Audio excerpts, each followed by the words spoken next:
A ver, ¿qué pensarían si les cuento que una palabra que suena tan inofensiva, tan cariñosa como tía, en realidad esconde una trampa ideológica que, de hecho, debilita a toda una profesión?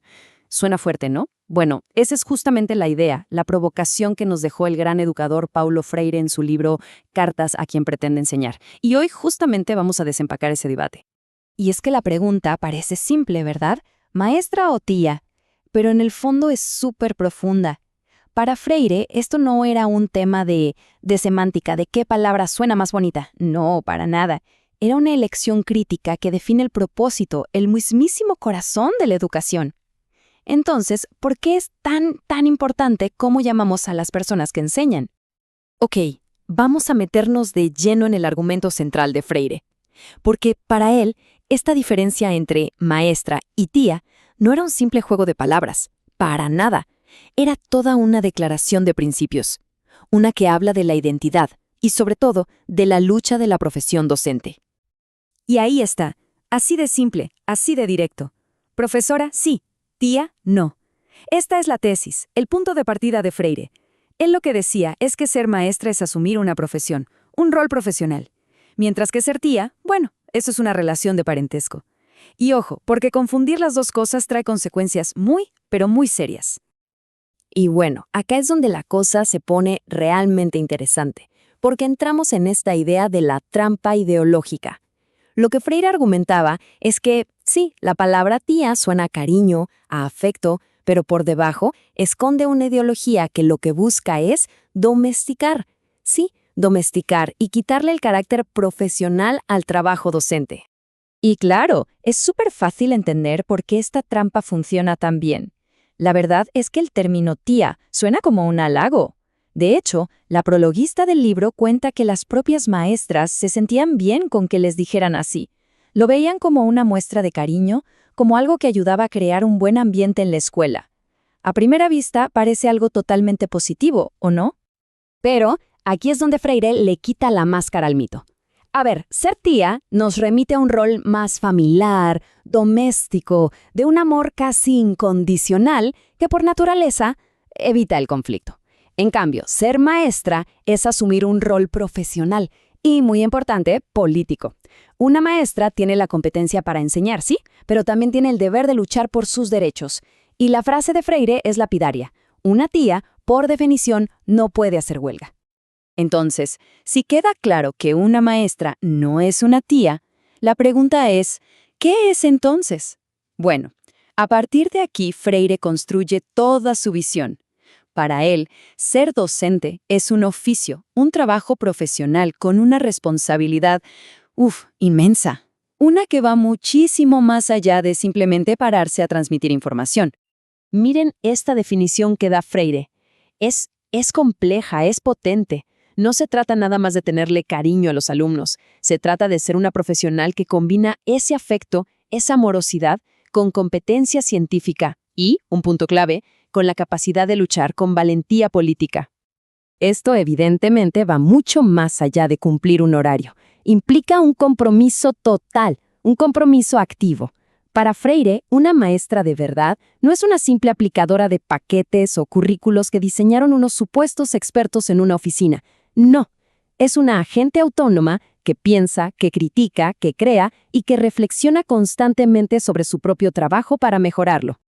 Pero Freire va todavía más lejos. Él identifica una serie de cualidades, de virtudes, que considera indispensables para cualquier educadora o educador progresista. Y aquí hay un punto fundamental.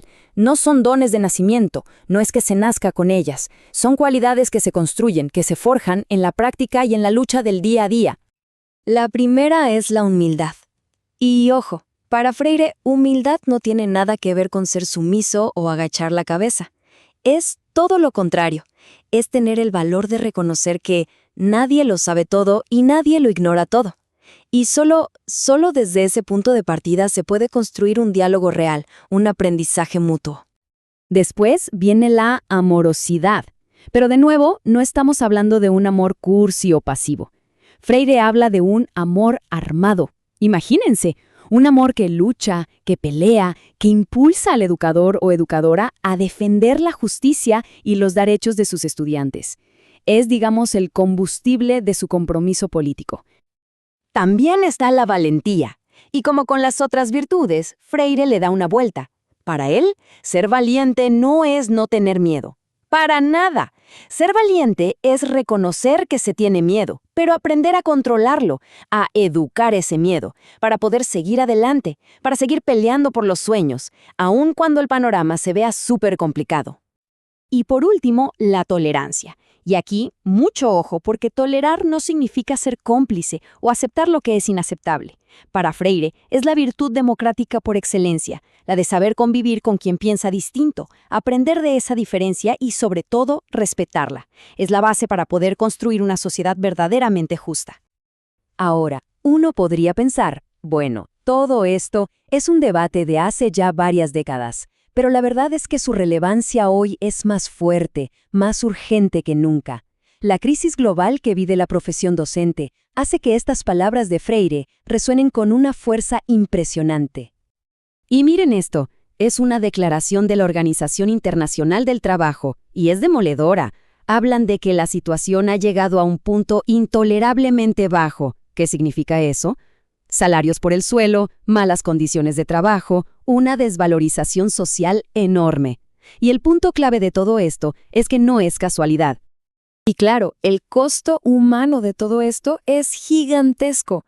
Para ponerlo en perspectiva, en la época en que Freire escribía esto, se calculaba que 8 millones de niñas y niños no podían ir a la escuela. Esa es la consecuencia real, devastadora, de tener un sistema educativo que no respeta, que no valora a sus profesionales. A ver si les suenan estas frases. No es que trabajan poco, no hay plata para aumentos. Darles más sueldo no mejora los resultados de los alumnos. Son los argumentos de siempre, ¿verdad? Los que se usan una y otra vez para justificar recortes y para precarizar la profesión. Y aquí es donde la ideología de la tía hace su trabajo. Hace que estos argumentos sean más fáciles de tragar. Porque claro, una tía lo hace por amor, no necesita un salario justo, ¿o no? Al final del día, todo se reduce a esto. Bajar a la maestra a la categoría de tía es una trampa ideológica. Y es una trampa que les sirve a intereses muy específicos. A los que quieren una educación pública más débil y una fuerza docente con menos poder. Es básicamente endulzar la píldora para que la capacidad de lucha se vaya debilitando. Así que la pregunta que nos deja Freire en el aire, en realidad, es para toda la sociedad. La forma en que nombramos a quienes enseñan, al final, define nuestro futuro. Cuando le decimos tía a una maestra, ¿realmente estamos valorando su trabajo? ¿O estamos, quizás sin darnos cuenta, colaborando con el mito que devalúa una de las profesiones más cruciales que existen? La respuesta que demos a eso define qué tipo de educación estamos construyendo.